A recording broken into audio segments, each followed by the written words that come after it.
A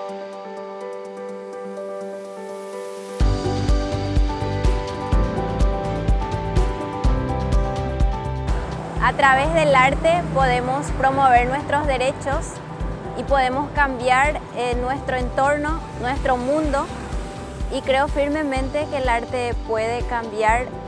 nuestro país.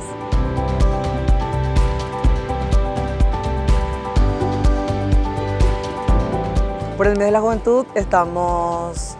apoyando un poco el trabajo que viene haciendo el Fondo de Población de las Naciones Unidas, es explayar en el mes más lindo del año, que es de la juventud, donde florecemos, donde poder vivir una vida libre de violencia, con garantía de derechos, es un derecho humano.